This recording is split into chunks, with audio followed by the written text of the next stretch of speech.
रैयत लोग डिमांड किया कि जमीन हमारा दादा दिया है, नौकरी हमको चाहिए। आपको भी मालूम है, अगर कंपनी और ग्रामीण के बीच झगड़ा होता है तो पहले क्या होता है, 353 का केस होता है, सबको मालूम है। यदि झारखंड के लोग जमीन के बदले नौकरी मांगे तो पहले पुलिस जाती है और 353 का केस होता है। वहां भी यही हुआ, लेकिन वहां एक काम नया हुआ। क्या हुआ पता है? मैनेजर ने कहा कि ठीक है, 21 लड़कों पे केस किए हैं, अभी केस को होल्ड कीजिए, 4 तारीख को वोट का रिजल्ट आएगा, अगर जयराम महतो एमपी बन गया तो केस वापस कर लीजिएगा, नहीं तो बवाल कर देगा। ये फेंक नहीं रहे, पता कर लीजिएगा, चंद्रपुरा का प्लांट सामने है, बोकारो जिला में पड़ता है। और जैसे ही हम 4 तारीख को चुनाव का रिजल्ट आया, चुनाव में हमारी हार हुई, केस 5 तारीख को तेनुघाट ट्रांसफर हो गया। बदलने आए हैं, मौका तो दीजिए ना। चुनाव लड़े थे तो हालत खराब था कि नहीं अभी केस मत बढ़ाइए, जयराम महतो जीत गया तो पता नहीं क्या करेगा। रामगढ़ में 2 फैक्ट्री है, बोलिएगा तो मजदूर लोग को लाके आपके सामने भाषण भी दिला देंगे। उनको बोला कि आप जाइए गिरिडीह लोकसभा, जबकि उन्होंने कहा कि नहीं सर, हम लोग तो हजारीबाग लोकसभा के हैं, हमारा वोट भी हो गया है, क्योंकि हजारीबाग में 20 तारीख को वोटिंग था। हमारे नेता संजय जी भी आए हैं। उनको कहा कि नहीं, आप गिरिडीह जाइए, गिरिडीह में आपके रिश्तेदार हैं, उनके घर रात रहिए और सुबह बोल के आइए कि जयराम महतो को वोट नहीं देना है, नहीं तो नौकरी में नहीं रखेंगे। कंपनी वाला लोग बोला, काहे मालूम है न, उनको भी मालूम है कि जीतेगा गिरिडीह से, लेकिन हुड़का जब हजारीबाग में भी आके कर सकता है, ये जिगर रखता है।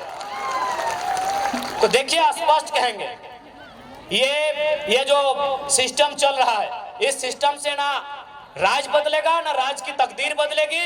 इस सिस्टम में जब तक निर्मल जैसे नेता नहीं आएंगे, इस राज को नहीं बदल सकते हैं, आप नहीं बदल सकते हैं।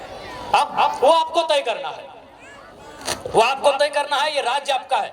हमने अपने 2 साल का एक्सपीरियंस आपको कहा, बकायदा हमने कोयलांचल और कोल्हान में क्या काम मालूम है, हमने कोयलांचल और कोल्हान में तो वोट देने का बात ही नहीं किया।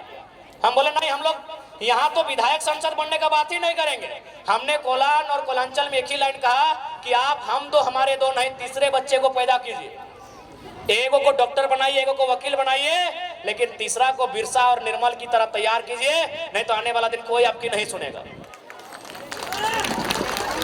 ये बात हमने क्यों कहा मालूम है? आप भी कहेंगे पढ़ा लिखा लड़का और ऐसा बोलते हैं। हमने ये बात तब कहा जब धनबाद जिला के पूर्व डीसी ने, डीसी यानी जिला का सर्वोच्च पदाधिकारी, उसने क्या कहा मालूम है? कालीचरण महतो नाम का एक आदमी जो भोली गांव का रहने वाला है, उसका जमीन जबरदस्ती कोई कब्जा कर रहा था। वो शिकायत लेके गया डीसी के जनता दरबार में। बताइए डीसी का क्या भर्सन था मालूम है? सुन के आप चौंक जाएंगे। डीसी ने कहा, अरे तुम लोग का तो बहुत जमीन है, 2-4 एकड़ कोई ले लिया तो क्या हुआ? डीसी का बाप का जमीन था भाई। तब हमने मजबूरी में कहा कि कोयलांचल वालों, कोल्हान वालों, जब डीसी आपकी नहीं सुन रहा है, एसपी आपकी नहीं सुन रहा है, एलआरडीसी आपकी सुन नहीं रहा है, तो कौन बचाएगा? कौन बचाएगा आपको? इसीलिए अगर आप चाहते हैं अपना बचाव, तो एगो बेटा या बेटी एक्स्ट्रा पैदा कीजिए। उसके नाम का राशन कार्ड नहीं होगा, उसके नाम का वोटर कार्ड नहीं होगा, उसके नाम का एडमिट कार्ड नहीं होगा, उसके नाम का आधार कार्ड नहीं होगा, वो निर्मल के रास्ते पर चलेगा। हो सके आपको सुनने में मजाक लगता हो, लेकिन आप ही बताइए ना दीदी, डीसी नहीं बोला कि हम नहीं मदद कर पाएंगे, जमीन उसका छीन लिया, डीसी मदद नहीं कर पाया, डिप्टी कमिश्नर, डिप्टी कलेक्टर, जो भी बोलिए, एक जिला का सर्वे सर्वा मदद नहीं कर पाया, तो कौन आपकी मदद करेगा? बीडीओ सीओ का हैसियत है भाई, एक डीसी आपकी मदद नहीं कर पाया। ये जीता जागता उदाहरण, कुछ महीनों का उदाहरण दे रहे हैं, तो सोचिए सालों से कितना हमारा कत्ल हुआ है, सालों से हमारे साथ कितना बेईमानी हुआ है, एक डीसी हमारी मदद नहीं कर पाया। तब हमने ये बयान दिया कि तीसरे बच्चे को जन्म दीजिए, एगो को डॉक्टर, वकील जो बनाना है बनाइए, इंजीनियर बनाना है बनाइए, लेकिन एगो को तो भाई निर्मल महतो के रास्ते पे चलने बोलिए। कहा कि इंजीनियर बेटा क्या बोलेगा मालूम है कि ये माँ काहे लफड़ा में है, चलिए कलकत्ता में फ्लैट लेके रहेंगे, छोड़ दीजिए लफड़ा। लफड़ा नहीं है, वो आपके बाप दादा की संपत्ति है। इस मिट्टी से आपका इतिहास जुड़ा है, इस मिट्टी में आपके बाप दादा का पसीना टपका है, खून टपका है, और आप एक परेशानी में क्या कह रहे हैं? चलिए कलकत्ता में रह लेंगे, बेंगलुरु में नौकरी करते हैं वहीं रह लेंगे, काहे परेशानी? इसीलिए हमने कहा कि इंजीनियर बेटा हम मानते हैं बेचारा पढ़ा लिखा है, वो नहीं लड़ पाएगा इनसे, इसीलिए हमने मजबूरी में ये लाइन कहा। आज भी कहेंगे, 1000 बार कहेंगे, झारखंड के परिप्रेक्ष्य में 1000 बार कहेंगे कि हम दो हमारे दो नहीं, एक एक्स्ट्रा जन्म दीजिए और उसको निर्मल और बिरसा के रास्ते पर चलने के लिए तैयार कीजिए, नहीं तो कुछ नहीं बचेगा। अगर डाउट है तो रांची उठ के देख लीजिए, जाइए उस पहाड़ पे चढ़िए और रांची का दृश्य देखिए। रांची में 4000 आदिवासियों की हत्या खाली जमीन विवाद में हुआ है। तो 3 गो एसपी है, एसएसपी है, सिटी एसपी है, ग्रामीण एसपी, क्या उखाड़ लिया। एगो डीसी भी था छवि रंजन, नोट छाप के चला गया, कौन मदद करेगा? हम साफ कहते हैं, हमको डर नहीं लगता है। डीसी छवि रंजन नोट छाप के और आदिवासी का जमीन बेच के चला गया, क्या उखाड़ लिए आप? क्या उखाड़ लिए बताइए? हम साफ कहेंगे, मरना एक दिन सबको है। हम सांसद विधायक बनने नहीं है, अगर आते तो हम अभी सांसद भवन में होते, हमको भी एगो मिल जाता सरकारी आवास, दिल्ली में मिल जाता। बताइए, छवि रंजन एक डीसी, 4000 लोगों की हत्या खाली जमीन विवाद में रांची में हुआ है। एक कोर्ट का भी गठन हुआ था, एसआर कोर्ट के क्या बोलते हैं, स्पेशल उन मामलों को निपटाने के लिए। पता नहीं अब क्या हुआ, नहीं हुआ। तो किससे आप मदद की गुहार लगा रहे हैं कि कौन आपकी मदद करेगा? बताइए, कौन आपकी मदद करेगा?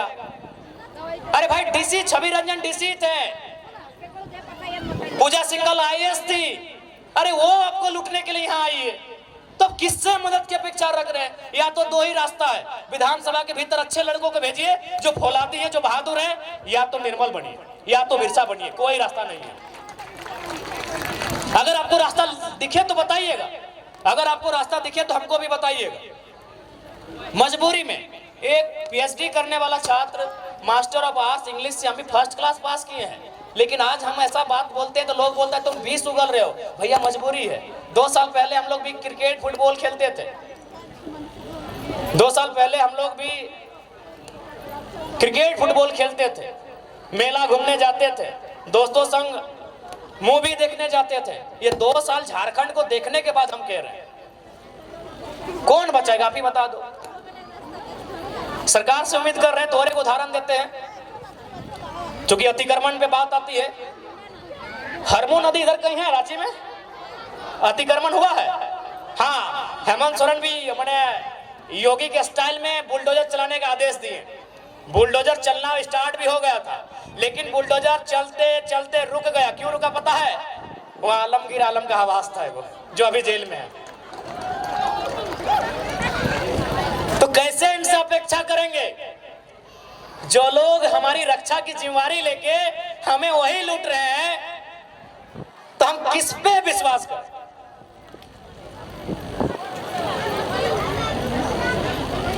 इसलिए आज आपसे करवत प्रार्थना है, और फिर से वही सवाल है कि यदि झारखंड राज्य अलग करने का उद्देश्य अगर पूरा हो गया है, तो बोल दीजिए इस भीड़ में से, हम लोग चुनाव नहीं लड़ेंगे। पैसा कौड़ी कुछ भी नहीं है, ऊपर से बहुत रिस्क है, जान का खतरा है। आप बोल दीजिए कि झारखंड राज्य अलग करने का उद्देश्य पूरा हो चुका है, हम लोग चुनाव नहीं लड़ेंगे। हो गया है क्या?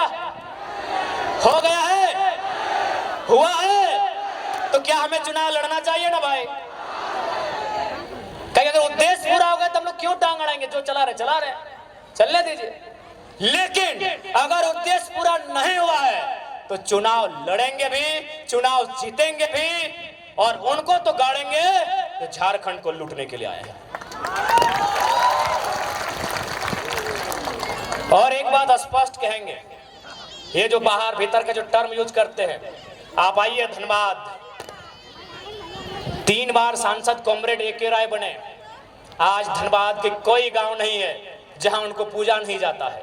वो हमारे राज्य के नहीं थे, लेकिन उन्होंने अपना सर्वस्व इस राज्य के लिए निछावर कर दिया। तो भैया, जो इस राज्य के लिए निछावर करेगा उसको हम लोग भगवान बना के रखेंगे, लेकिन अब लूटेगा वो डीसी छवि रंजन ही क्यों ना रहे, थोड़ी मानेंगे। इसलिए आप सभी से हमारी अभिलाषा कि इस बार का विधानसभा का चुनाव, और तोहनियन से तो विशेष का दीदी साहब, क्योंकि लोकसभा में तो हमने क्या कैंडिडेट हालो ना है, तो विधानसभा में गुस्सा झाड़ दिया, दम लगा के धर्मन दीदी के देखिया क्योंकि लोकसभा में हमने कैंडिडेट ना हालो, ये खोटी लोकसभा है ना भाई, तो खोटी में हम लोग कैंडिडेट तो दिए नहीं थे, तो विधानसभा में निराश मत कीजिएगा, विधानसभा में निराश मत कीजिएगा। ये आज तमाड़ विधानसभा से हम ये अपील करना चाहेंगे, क्योंकि लोकसभा में कैंडिडेट नहीं रहा, हम लोग प्रत्याशी खोजे, प्रत्याशी को बोले भी तो तैयार नहीं हुए, लेकिन उम्मीद करते चलिए लोकसभा का चुनाव पार हो चुका है, विधानसभा का जो चुनाव आएगा उसमें आपका आशीर्वाद मिले। और एक बात स्पष्ट कहेंगे, चुनाव जीतना हारना अलग बात है, जीत गए तो सदन के भीतर से आपकी बात करेंगे, और नहीं जीत पाए तो सड़क में बैठकर, धरने में बैठकर वहां भी आपकी ही बात करते हुए दिखेंगे। आपसे हमारा नाता है वो नाता रहेगा, आपसे जो हमारा नाता है वो नाता रहेगा, वो किसी भी हाल में नहीं टूटेगा। हम आपके लिए आए हैं, जनता जनार्दन के लिए आए हैं, हम लोग खड़े हैं। खैर देवेंद्र दा तो बता दें कि अपना बाल नहीं काटेंगे, ऐसे बहुत सारे नौजवान जिन्होंने बहुत किस्म का मैंने वचन लिया है, रिजवान जी भी अपना वचन बता दिए।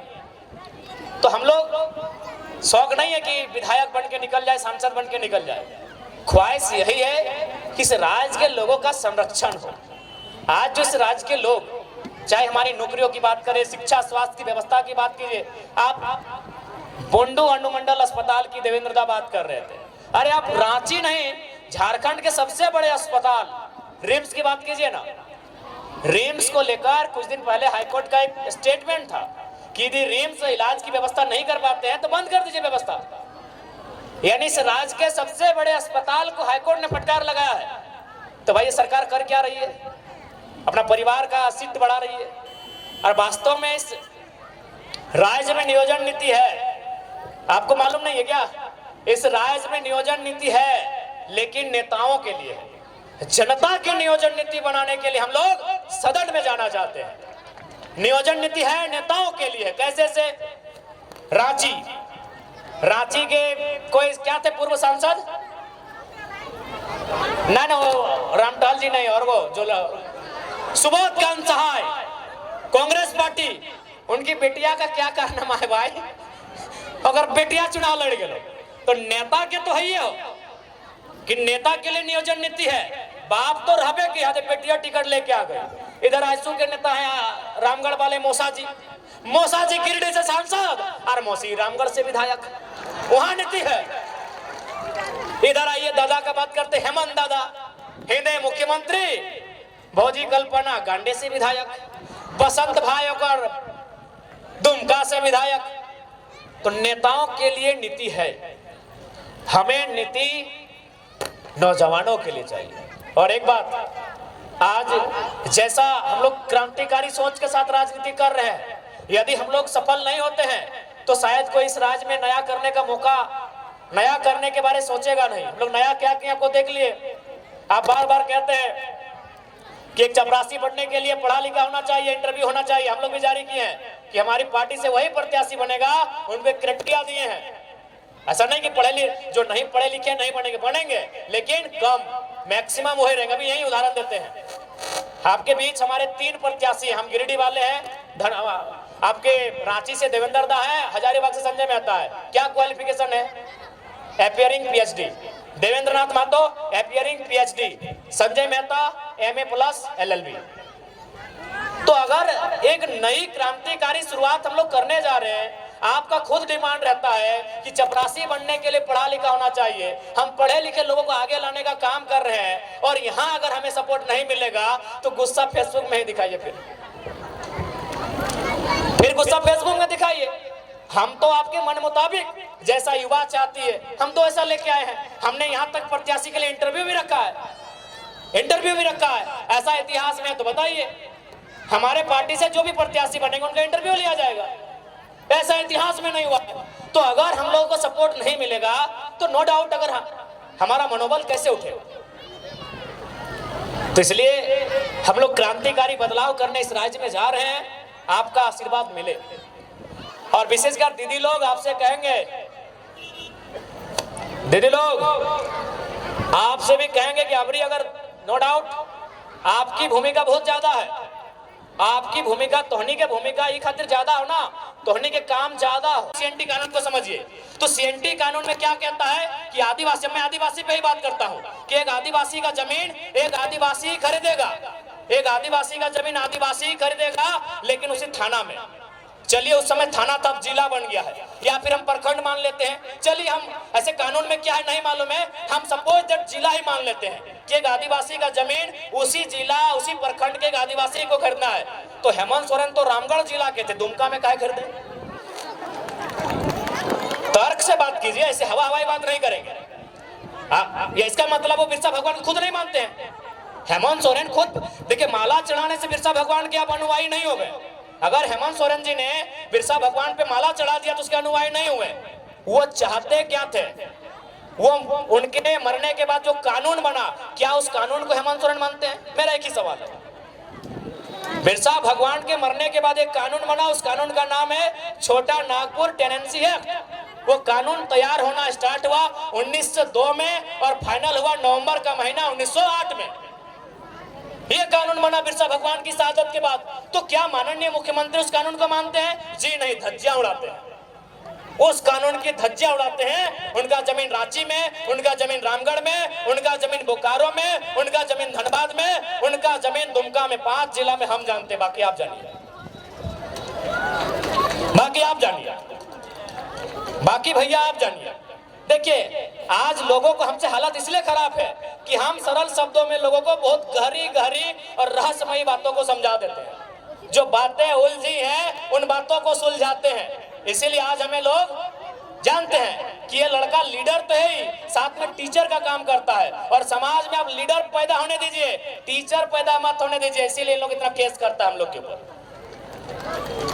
नहीं, एक सिंपल सा बात है। हेमंत सोरेन आदरणीय मुख्यमंत्री बड़े भाई उनको बोल रहे हैं, बिल्कुल बिरसा भगवान के सिद्धांतों को नहीं मानते हैं। अगर मानते हैं तो चलिए आपसे कहेंगे, आपने जिन वैसे भी आदिवासी का ही जमीन खरीदा, अभी कितना करोड़ों का था, बोकारो वाला तो पेपर भी देख लीजिए, कटिंग 20 करोड़ बताया जा रहा है उसका अनुमान। आप उस आदिवासी परिवार का जमीन वापस कीजिए, हम मानेंगे आप आदिवासी हितैषी भी हैं और आप बिरसा भगवान को मानने वाले भी हैं।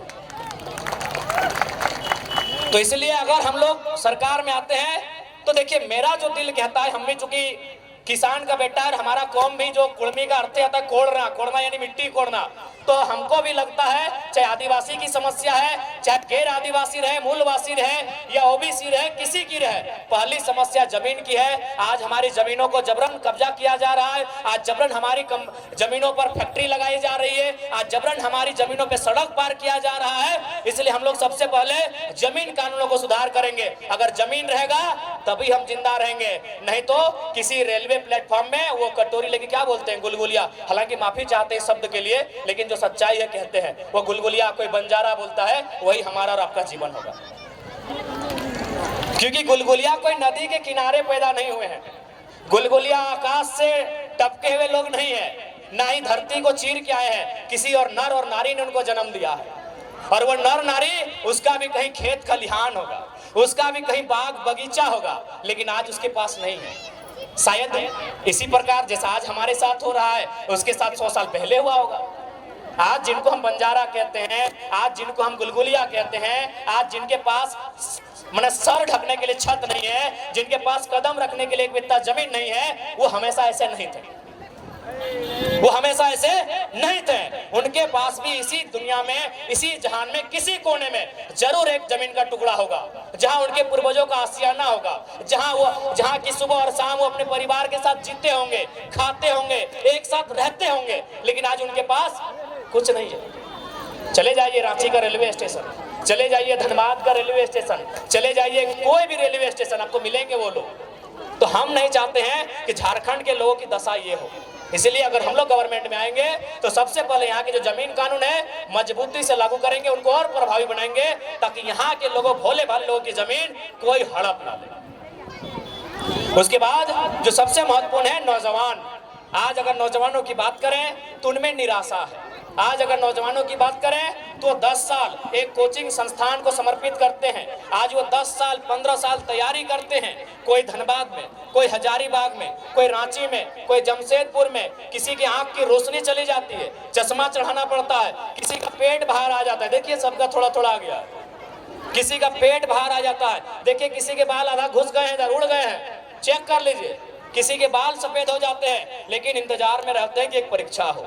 अगर परीक्षा को लिखेंगे ना तो कोई दिक्कत नहीं है, बाल नहीं भी रहेंगे, पेट फूल भी जाए, मोटा भी जाए, लेकिन घर परिवार चलेगा।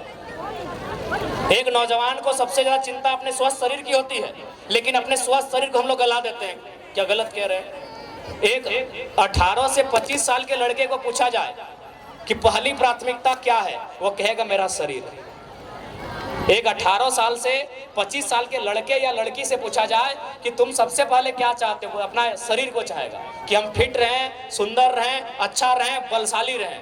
लेकिन आज वही उम्र हम लोग खपा देते हैं, कहाँ? हजारीबाग के कोचिंग में। वही उम्र हम लोग खपा देते हैं, कहाँ? जमशेदपुर में। वही उम्र हम लोग खपा देते हैं, कहाँ? धनबाद में। और परिणाम क्या आता है? 7-8 साल बाद परीक्षा आती है, परीक्षा का नाम लेते हैं सीजीएल जेएसएससी। 28 जनवरी 2024 को हम लोग वो एडमिट कार्ड हाथ में लेके एग्जाम देने जाते हैं। रांची की बहन जमशेदपुर जाती है, जमशेदपुर वाली दीदी गढ़वा जाती है, और 2 घंटा बाद पता चलता है, घर आते आते रास्ते में पता चलता है पेपर लीक हो गया।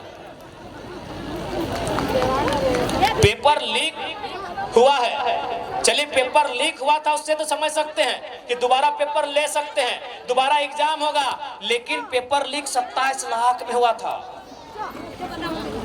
पेपर लीक हुआ था तो हम समझ रहे हैं। अरे आप तो छोड़िए, आप लोग तो किसान हैं, यहाँ सरकारी नौकरी करने वाले हम पुलिस वाले भैया लोग को देख रहे हैं, पुलिस वाली दीदी बैठी है, इन्हीं से पूछिए क्या अपने बेटा या बेटी के लिए 27 लाख में कोई पेपर खरीद पाएंगे? इन्हीं से पूछिए, सरकारी नौकरी करते हैं हम, और अपनी बात नहीं करते, हम तो गरीब किसान के लोग हैं। यहाँ देखिए बहुत सारे सरकारी नौकरी करने वाले, नहीं करने से भी इनकी तनख्वाह ठीक ठाक जैसे भी है, क्या ये लोग अपने बच्चों के लिए 27 लाख में पेपर खरीदेंगे? पेपर लीक हुआ उसका दुख नहीं है, चलिए 15 दिन बाद फिर पेपर ले लेंगे। चलिए सरकार, हम लोग सड़क पे आएंगे, हम लोग आंदोलन करेंगे, हम लोग मसाल जुलूस निकालेंगे, तो सरकार 15 दिन के बाद फिर परीक्षा ले लेगी। लेकिन 27 लाख में पेपर बेचा गया था। कौन सी हमारी माए बहनें हैं, कौन से हमारे गार्जियन है जो 27 लाख में अपनी बेटी के लिए एक चपरासी का नौकरी खरीद के ला देंगे? ये सवाल है। कौन सी हमारी दीदी है जो 27 लाख रुपया खर्चा करके अपने बेटे को एक दरोगा बनाएंगे? है हिम्मत क्या? इसलिए अगर हम लोग सरकार में आते हैं तो इस राज्य में नियमित परीक्षा होगा। नियमित मतलब अभी जेपीएससी की बात करें, राज्य की सबसे बड़ी नौकरी की परीक्षा, साल कितना? 24। जेपीएससी कितना हुआ है? ये जो हो रहा है अभी कितना? अरे काहे 11, हम 8 बोलेंगे, एक बार में 4 को काहे मानेंगे? मतलब 6 के बाद 7, 8, 9, 10 आप बोल दिए दिन को। वो कहते हैं ना कि राजा ने कहा रात है, मंत्री ने कहा रात है, संतरी ने कहा रात है, रानी ने कहा रात है, जनता ने भी कहा रात है, जबकि ये सुबह सुबह की बात है। तो आपने कह दिया 11 जेपीएससी, मान लेंगे? क्यों मानेंगे?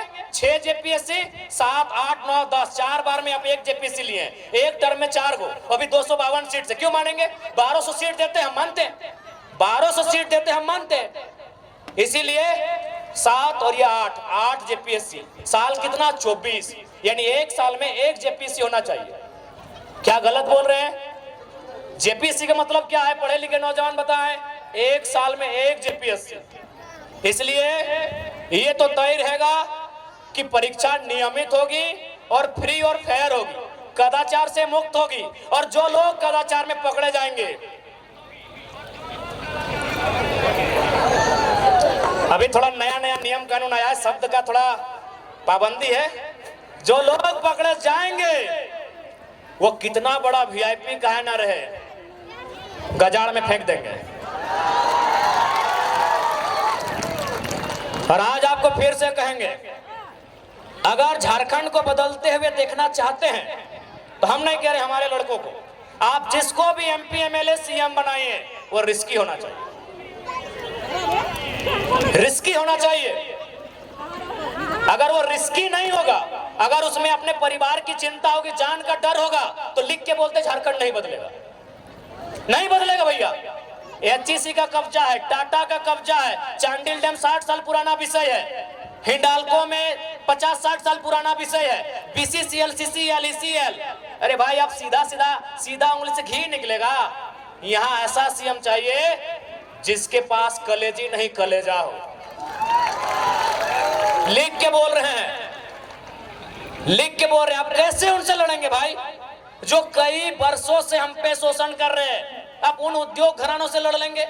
कहां लड़ पाए आप बताइए तो। रामगढ़ में बूढ़ा खाप में एक बच्चे का कैंसर से मौत हो जाता है, अभी भी कंपनी चल रही है। काहे कंपनी चल रही है? ना वहां के जो नेता है, कंपनी का जो नाती है मालिक का, उसको केक खिलाने जाता है। नहीं बदलेगा। यदि आपको लगता है हम लोग भी बिल्कुल, हम लोग तभी बदलेंगे जब हम लोग में ये हिम्मत होगा कि तुम गोली चला लो लेकिन झारखंड की नीति बनाने से समझौता नहीं करेंगे। नहीं बदलेगा भैया। खासकर झारखंड को आप सीधा रास्ते से, ये जो कानून कानून कानून कानून कानून नहीं बदल पाएंगे। इसके लिए थोड़ा होना चाहिए बोल्ड लीडर, जो थोड़ा अगर पटका पटकी का भी नौबत है तो पटक दे। नहीं बदलेगा। अरे बीसीसीएल आज का कब्जा है क्या? आपको क्या मालूम है? कुछ बता देते हैं। 1975 में 300 मजदूर का आदमी मर गया दब के। 1964 में 268 को कोयला के खदान के नीचे दब के मर गया।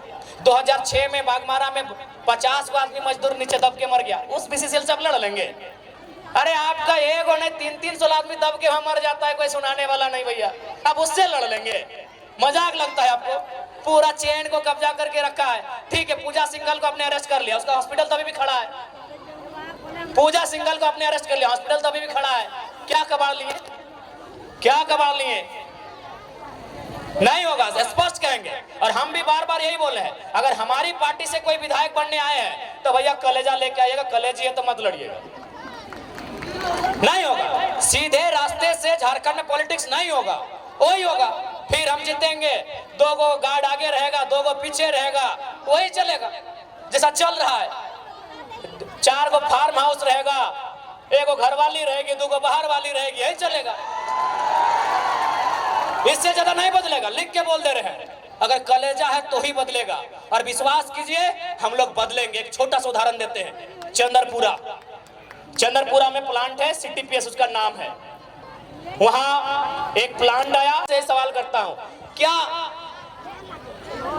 पूरा समाज और एक तरफ मुख्यमंत्री, आपको नहीं लगता है अगर सच में अगर वो संथाल हितैषी ही होते हैं तो चंपई कुर्मी थोड़ी थे? चंपई सोरेन कुर्मी थोड़ी थे? चंपई सोरेन कोयरी तेली थोड़ी थे? चंपई सोरेन भी संथाल समाज के ही बेटे थे। 3 महीना बर्दाश्त नहीं हुआ। अरे खुद तो बाहर आ गए, भाभी को भी लड़ा दिए गांडे से। हम तो बोले आप उनकी वंशावली जारी कर दीजिए और अपना सीट जारी कर दिए, काहे वहां नया लड़का लोग तैयारी करेगा? 3 महीना बर्दाश्त नहीं कर पाए ये लोग। 4 साल 5 साल, कोई हजारीबाग में चूल पका के आया है, कोई जमशेदपुर में 10 साल अप्रेंटिस का काम करके आया है, कोई धनबाद के कोयला खदानों के अंदर प्रैक्टिस करके आया है, 10 साल तक प्रैक्टिस किया है और आप 3 महीना बर्दाश्त नहीं कर पाए। तुरंत सीएम का कुर्सी आपको चाहिए। और आके चुकी है थोड़ा सा लोग आगे बहुत अच्छा माननीय मुख्यमंत्री जी दिखाने भी लगे, बड़ा बड़ा दाढ़ी पका पका के, जिसे जेल में सुविधा नहीं था। मैं आपको कहूंगा ध्यान से देखिएगा, वो केवल वो कहते हैं हाथी के दांत खाने के अलग होते हैं, दिखाने के अलग है। तो माननीय हेमंत दा जो वो दिखाने के लिए दाढ़ी बढ़ाया है, पांव देखिएगा यहाँ सेविंग हुआ है, पांव देखिएगा। क्योंकि लोग आपको बताएंगे कि जेल में सुविधा नहीं थी, जेल में हमारे साथ वहां भी अत्याचार हो रहा था, गरीब आदिवासी है वहां भी अत्याचार हो रहा था। ध्यान से उनके पांव को देखिएगा, ईमानदारी से बोल रहे आप चेक कीजिएगा, पांव का सेविंग हुआ है। ये दिखाना होगा ना भैया। आप नोट नहीं किए, आप भावनाओं में बह गए कि चलिए बाहर आ गए हैं। ठीक है, उनके प्रति अगर जेल में थे हमारी भी हमदर्दी है, लेकिन अगर वो राज को छलने का काम करेंगे, केवल अपने परिवार का जेब भरने का काम करेंगे, तो हम हेमंत से भी सवाल करेंगे, अर्जुन मुंडा से भी सवाल करेंगे और सुदेश महतो से भी सवाल करेंगे। आपके साथ अगर अन्याय होगा तो हमदर्दी रहेगी। आपके साथ ईडी ने आपको परेशान किया, हमदर्दी हमने दिखाई कि भाई ईडी खाली विपक्ष के पास ही क्यों है, वो पक्ष वालों के पास क्यों नहीं है, बीजेपी के लोगों के पास क्यों नहीं। बिल्कुल हमने हर बार इंटरव्यू कहा, लेकिन आप आकर दिखाएंगे बड़ा बड़ा दाढ़ी और पांव सेव करके आएंगे तो जनता को तो बताएंगे। तो इसलिए देखिए, उसके बाद सबसे महत्वपूर्ण, आज अगर इस राज को बचाना है, एकदम स्पष्ट जान लीजिए, अगर झारखंड राज्य को संरक्षण देना है, यदि झारखंड राज्य को सुरक्षित करना है, तो आपको ज्यादा नहीं सोचना है, ज्यादा दिल्ली बंबई और यह पूरे राज्य को नहीं सोचना है। आप बस झारखंड नाम को पढ़िए। उस झारखंड नाम बनने की जो उसके पीछे जो तथ्य है उसको समझिए, उस झारखंड राज्य के साथ जो फीलिंग्स है उसको समझिए। झारखंड, आप ज्यादा दिमाग मत दौड़ाइए। झारखंड यानी झारखंड, झाड़ माने ये देखिए पहाड़, झाड़ यानी जंगल, झाड़ यानी जंगल। यानी सबसे पहले अगर झारखंड को बनाना है तो वन कानून में सुधार कीजिए और बिल्कुल वनों को बचाइए। और दूसरा, अगर झारखंड को बचाना है तो खंड यानी जमीन, जमीन यानी सीएनटी का कानून, जमीन यानी सीएनटी का कानून, जमीन को बचाइए। यदि झारखंड को बचाना है तो नौकरी तो बाद में होगा ही, नौकरी को हम सेकेंडरी मानते हैं, भले आप कैसा, आपका अपना ओपिनियन है, हम खेत को प्राइमरी मानते हैं। क्योंकि अगर हमारे पास अगर नौकरी नहीं रहेगी, जो कि संभव भी नहीं कि हर नौजवान के पास होगी, लेकिन हर नौजवान के पास उसके बाप के नाम से एक बपोती जमीन का टुकड़ा रहेगा। आज वर्तमान सरकार की क्या घोषणा पत्र में है कि जीएम लैंड क्या वो मालगुजारी रसीद कटाएंगे। जीएम लैंड शायद नौजवान नहीं समझते हैं, समझना चाहिए, क्योंकि नौजवान थोड़ा इंस्टाग्राम वाले हो गए, नौजवान थोड़ा फिल्टर वाले हो गए, नौजवान थोड़ा फेसबुक वाले हो गए, इसलिए पता नहीं जीएम लैंड समझते हैं कि नहीं। देखिए चूल पका हुआ दादाजी लोग जीएम लैंड समझते हैं। जीएम लैंड यानी हमारे बपोती जमीन, जीएम लैंड। देखिए यहीं से सवाल सुनिए, अभी तक रसीद नहीं कटा रहा है, सरकार का यह घोषणा था, उससे नुकसान क्या होगा सुनिए। पहला बात, जीएम लैंड किसी सरकार की नहीं है। हम तो स्पष्ट कहते हैं कि कोई भी जमीन किसी सरकार का नहीं है, कोई जमीन किसी सरकार का नहीं है। पता है क्यों? ना सरकार बना है 15 अगस्त 1947 को, और ये जमीन हमारे पास कब से है? अरे हमको तो लगता है किसी किसी का बाप का जन्म 1947 में है, हमारा कई गो पीढ़ी से पहले से जमीन हमारा है, तो ये जमीन हमारी है। इसलिए अगर हम लोग विधानसभा में आते हैं तो सबसे पहले जो जीएम लैंड है उसकी रसीद एकदम पुख्ता काटी जाएगी, उसकी रसीद किसानों के फेवर में काटी जाएगी। सबसे पहले अगर झारखंड को बचाना है तो यहाँ की जमीन को बचाइए। अगर जमीन ही नहीं रहेगी और कहीं के लोग आकर यहाँ बसेंगे, अपने साथ अपनी भाषा को लेके आएंगे, अपनी परंपरा को लेके आएंगे। आज देखिए असूरी जनजाति, हमारे पास जो ट्राइब की लिस्ट है उसमें एक 8 लिस्ट है जिसमें प्रिमिटिव ट्राइब आते हैं, जिसमें असूरी जनजाति आती है। क्या आपको मालूम है असुर लोग अभी कहाँ है, कितनी संख्या में है, उनकी भाषा कहाँ है? नहीं, खत्म हो रहा है। क्योंकि देखिए जैसे जैसे दूसरे राज्यों के लोग हमारे बीच आएंगे, नो डाउट मानसिक रूप से, हर स्तर से, बौद्धिक रूप से वो हमसे आधुनिकता के मामले में अच्छे हैं, हमसे अच्छा जीवन यापन करते हैं, तो उनके प्रेशर में, उनके दबाव में फाइनली दौर ऐसा आएगा कि हमारे लोग अपनी भाषा संस्कृति को खोते चले जाएंगे। हमारे लोग अपनी भाषा संस्कृति, अपने परंपरा को, अपनी पहचान को खोते चले जाएंगे। इसीलिए यदि झारखंड को बचाना है तो सबसे पहले झारखंड यानी जंगल और दूसरा जमीन। झारखंड में वही लिखा है, झाड़ यानी जंगल और खंड यानी जमीन का टुकड़ा। अगर जमीन के टुकड़े को आप बचा लेते हैं तो झारखंड ऐसे बच जाएगा। काहे कि झारखंड की मैक्सिमम जमीनें सीएनटी में आती है, झारखंड की मैक्सिमम जमीनें एसपीटी में आती है। अगर बाय द वे संविधान का दायरा में भी रह के अगर 10% लोग जेपीएससी में चले आते हैं, 10% लोग किसी बहाली में चले आते हैं, तो भैया उनको नौकरी तो भले झारखंड में करेंगे, लेकिन भाड़ेदार बनकर हमारे भाड़े के घर में रहना होगा। समझिए बात को। भले वो कोई सरकारी नौकरी करे, बीडीओ बन के आए, सीओ बन के आए, या डीओ बन के आए, या डीएसपी बन के आए, लेकिन सीएनटी जमीन है। और सीएनटी जमीन यानी आदिवासी का जमीन गैर आदिवासी नहीं खरीदेगा, एससी का जमीन गैर एससी नहीं खरीदेगा, महतो का जमीन गैर महतो नहीं खरीदेगा, जो भी सीएनटी में आते हैं, मुंडा का जमीन गैर मुंडा नहीं खरीदेगा। तो सीएनटी का मतलब ही है कि आपकी जमीन को बचाना। और स्पष्ट कहेंगे क्योंकि ये बिरसा बाबा और विशेषकर उनकी धरती है, भगवान बिरसा मुंडा की धरती है, तो हम एक लाइन कहेंगे, बिरसा मुंडा की शहादत के बाद इस राज्य को क्या मिला? बिरसा मुंडा, भगवान बिरसा मुंडा की शहादत के बाद इस राज्य को क्या मिला? दमयंती दी आप ही बताइए, एक लाइन में बताइए कि भगवान बिरसा मुंडा जैसे उनकी शहादत 1900 में हुई, पूरी 1900 में ना, जैसे उनकी शहादत 1900 में हुई, इस राज्य को क्या मिला? इस राज्य को मिला सीएनटी कानून। भगवान बिरसा मुंडा के शहादत के कारण इस राज्य को पिछेटी कानून मिला, क्योंकि उन्होंने अध्ययन किया कि बिरसा मुंडा क्यों लड़े। न बिरसा मुंडा लड़े दीकू के खिलाफ, बिरसा मुंडा लड़े यहाँ के जो लोग हैं आदिवासी मूलवासी, उनकी जमीनों को बचाने के लिए, उन जमीनों पे लगान ना देने के लिए। वह जमीन अंग्रेजों को नहीं देंगे, उस पे लगान नहीं देंगे, वह जमीन उनकी है, इसीलिए कानून बना CNT। अब एक बात तय है, यदि आप भगवान बिरसा मुंडा को मानते हैं तो हेमंत सोरेन को नहीं मानना होगा। नहीं, आप तय कर लीजिए। हम तर्क दे रहे हैं, हम तर्क दे रहे हैं भैया, हम ऐसे आप ताली मत पीटिए, हम तर्क दे रहे हैं। विशेषकर हम आदिवासी समाज से कहेंगे, यदि बिरसा मुंडा आपका आदर्श है तो हेमंत सोरेन आदर्श नहीं है। क्यों नहीं मालूम है? क्योंकि बिरसा मुंडा तो आज हमने विधानसभा के आवे के मकसद, विधानसभा में आवे के मकसद पहला ही है कि इस राज्य के खातिर एक स्थानीय नीति बनेवे। स्थानीय नीति के मतलब देख ले कैसे स्थानीय नीति बनतो तो ओकर से लाभ झारखंड के लोग के मिलतो। जैसे देख दीदी सब तो इतना जन भारी संख्या में अले हा जुटल, बताओ तो यहाँ डॉक्टरनी तो नहीं कहेगा, डॉक्टरनी ना हा, मास्टरनी कहेगो हा, इंजीनियर कहेगो हा, वकील कहेगो हा, तो तोहनी की भात रांधनी है ना, भात रांधा ना। बताओ झारखंड के बहु बेटी जकर बाप दादा के गर्दन कट के अलग भय गए, जकर बाप दादा के पीठ के चाम छाल के पीटल तीन पुलिसियन में, ये सब झारखंडी पुलिस लगो। पहले जब हतोन परदेसिया पुलिस तो हमने के पिटवाइन के चाम छाल दे मारते मारते। ये बगल में तिरुल्डी हो अजीत महतो धनंजय महतो के जो गोली चल रहा है, 16 साल के लड़का जो मर गया शहीद भई गया, पता कर ले वहाँ की कारण लगल। बस कारण हटे हल कि ब्लॉक में अपनी धरना दिल, यानी सोच ले कि हमने उस समय ब्लॉक में धरना भी नहीं दे सकला। धरना देना तो कोई अपराध नहीं लगले, ब्लॉक में धरना दिल है, लेकिन सही समय सब परदेसिया पुलिस मनमानी दंदना की गोली चले ले, 2 नौतुन किधर मर गए, अपनी चौका के सामने मूर्ति भी बनल है, देख लेवा। ई राज्य की हमार दशा है। तो स्थानीय नीति के मतलब है कि जकर बाप दादा बलिदान दे के इस राज्य के अलग कर दे।